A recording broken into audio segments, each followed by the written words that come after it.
Hello everyone, আসসালামু আলাইকুম। সবাই কেমন আছো? আশা করি তোমরা সবাই ভালো আছো। আজকে আমি প্রথমবার মতো চিজ দিয়ে চিকেন চিজ পাস্তা বানাবো। পাস্তা আমি আগে যদিও অনেকবার বানাচ্ছি, বাট চিজ দিয়ে কখন বানাই আজকে ফার্স্ট টাইম আমি চিজ দিয়ে বানাবো। ভাবলাম যে তোমাদের সাথে রেসিপিটা শেয়ার করা যাক। তো প্রথমে হচ্ছে গিয়ে আমি আমাদের পাস্তাটাকে একটু বয়েল করে নেবো। এখানে আমি গরম পানি বসাই দিচ্ছি। গরম পানির মধ্যে এখন আমরা একটু তেল দিয়ে নেব। গিয়ে আমরা আমাদের পাস্তাটা দিয়ে দেবো। পাস্তা দেওয়ার পর এখন আমি পাস্তাটা একটু নেড়ে চেড়ে দিচ্ছি যেন একটার সাথে না লেগে যায়। আর এদিকে আমি পেঁয়াজ, কাঁচামরিচ, ধনেপাতা, টমেটো এগুলো কেটে রাখছিলাম। আর আজকে কিন্তু আমি মজারেলা চিজ দিয়ে পাস্তাটা বানাবো। আমি কিছু গরুর মাংসকে আমি কেটে রাখছিলাম। আর এখানে ফিশটিতে আমরা সয়া সস আর টমেটো সস নিয়েছি, কারণ এটা দিয়ে আজকে বানাবো।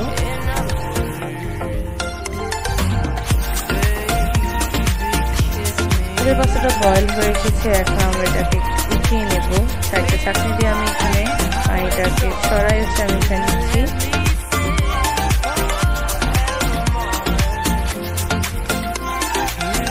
এদিকে আমাদের পাস্তাটা বয়েল করা ডান। এখন আমরা পাস্তাটা রান্না করব। এখন আমি সেম পাতিলে গিয়ে একটু পরিমাণ মতো তেল দিয়ে নিচ্ছি।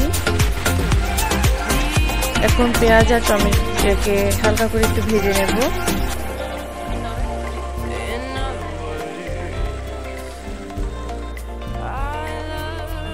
হালকা করে ভাজার পর এখন আমি এখানে কাঁচামরিচ কুচি দিয়ে দিচ্ছি। তারপর দিয়ে দিচ্ছি হলুদ, মরিচ, লবণ দিয়ে এটাকে আবার ভালোভাবে মিক্স করে নেব।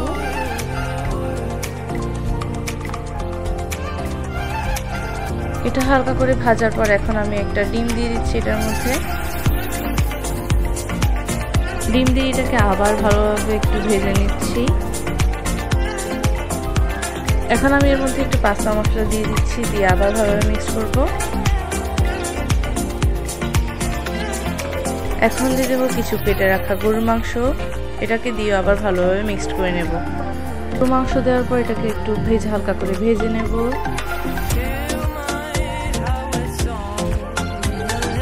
এখন এর মধ্যে দিয়ে দেবো পরিমাণ মতো সয়া সস, তারপর দেব টমেটো সস। টমেটো সস আর সসের সাথে এটাকে ভালোভাবে মিক্স করে নেব।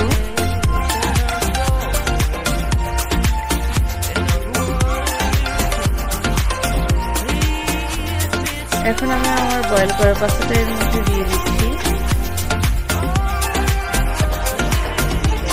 পাস্তাটা দেওয়ার পর এটাকে আমি মশলার সাথে ভালোভাবে মিক্স করে নেব।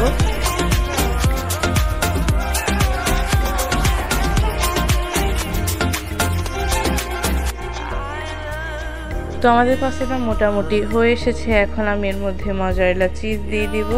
চিজ দেওয়া শেষ। এখন আমি এর মধ্যে দিয়ে দেব ধনেপাতা কুচি। আমাদের পাস্তাটা কিন্তু একবারে রেডি। এখন খাওয়ার পালা। এদিকে আমি আমাদের সাদমানকে একটু দিয়ে দিচ্ছি টেস্ট করার জন্য। ও বলেছে অনেক অনেক মজা হয়েছে। তো দেখা হচ্ছে পরের ভিডিওতে। আল্লাহ হাফেজ।